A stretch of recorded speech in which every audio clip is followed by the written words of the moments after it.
ब्रेकनंतर पुन्हा एकदा स्वागत। आता बातमी राज्यामधून आहे। लाडक्या बहिणींची संख्या आणखीन कमी होणार आहे। तब्बल 9 लाखांनी लाडक्या बहिणींची संख्या घटणार आहे, कारण सरकार आता लाडकी बहीण योजनेबद्दल अत्यंत कठोर चाळणी लावण्याचा विचार करते।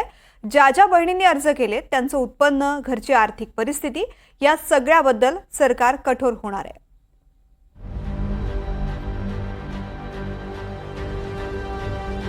लाडक्या बहिणींची संख्या घटली, सरकारी भावांची माया आटली। हे आम्ही म्हणत नाही आहोत, तर सरकारी आकडेच बोलतायत।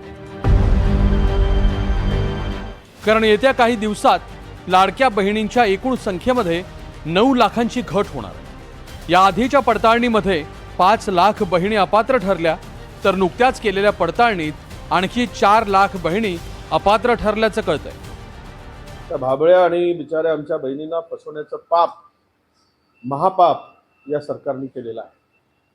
आणि म्हणून पूर्वी 5 लाख नावं वगळली गेली, आता 9 लाख नावं वगळली जाणार।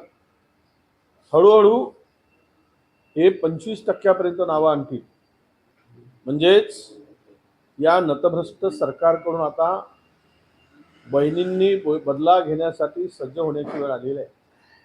ज्या पद्धतीनं तुम्ही यांनी तुमची फसवणूक केली, तुम्ही यांना आता बदला घेऊन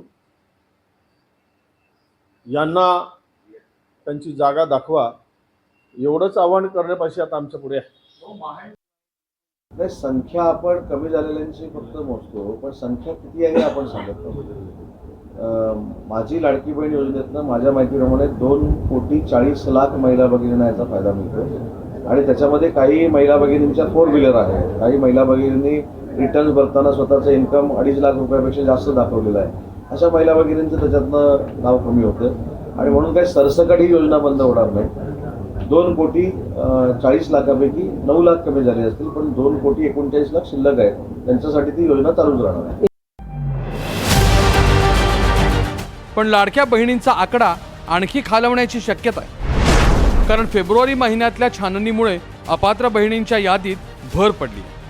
येत्या काळात लाभार्थी महिलांना बँकेत KYC द्यावी लागणार आहे। लाभार्थी महिलांना हयातीचा दाखलाही द्यावा लागणार आहे।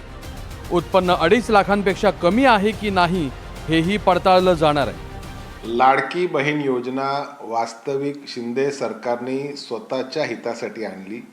लाडकी बहीण योजनेच्या माध्यमातून भगिनींना काहीतरी मायाजाल दाखवायचा, त्याच्यातनं मतं मिळवून घ्यायची, एवढाच उद्देश होता। सरकारकडे बजेट नव्हतं, योजना दिली, ज्यांना लाभ दिला त्यांच्याकडनं परत तो लाभ काढून घेणे म्हणजे त्यांच्यावर कुठेतरी अन्याय करण्यासारखं आहे। या सरकारने तशा प्रकारे त्या लाडकी भगिनींची फसवणूक केली आहे, हा स्पष्ट आरोप राष्ट्रवादी शरदचंद्र पवार पक्षाचा आहे। एक तर मला आपल्या सर्वांच्या माध्यमातून लाडक्या बहिणींना सांगायचंय की ही जी शासन निर्णय जो आम्ही लाडक्या बहिणीचा निर्गमित केला, याच्यामध्ये आम्ही कुठलाही बदल केलेला नाहीये। ही मला सर्व आपल्या माध्यमातून लाडक्या बहिणींना सांगायचंय की कुठलेही निकष आम्ही बदल केलेले नाहीयेत। 2.5 लाखाचं उत्पन्न त्याच्यापेक्षा कमी असणं लाभार्थी असण्यासाठी हे आम्ही त्या ठिकाणी निश्चित आधीच केलेलं होतं। दुचाकी वाहन असावं, 4 चाकी वाहन नसावं हे आम्ही त्या ठिकाणी निश्चित हे केलेलं होतं। ते राज्यातल्या रहिवासी असाव्या, सरकारी नोकरदार नसाव्या, हे जे सगळे निकष आहेत हे पहिल्या शासन निर्णयामध्ये निर्गमित केलेले आहेत। आतापर्यंत 2.5 कोटी महिलांना योजनेचा लाभ मिळाला। 83% महिला त्यातल्या विवाहित आहेत।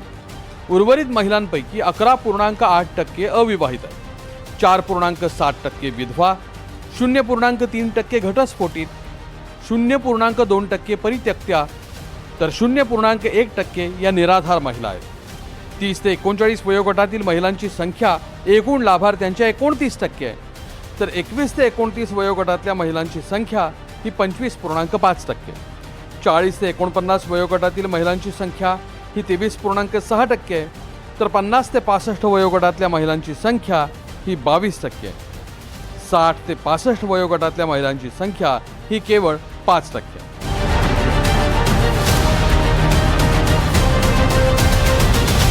पण यातली प्रत्येक महिला खरंच पात्र आहे की नाही याची तर छाननी प्रत्येक टप्प्यावर होणं गरजेचं आहे।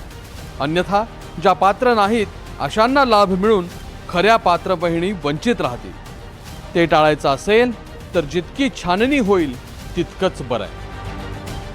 Bureau report, NDTV Marathi, Mumbai.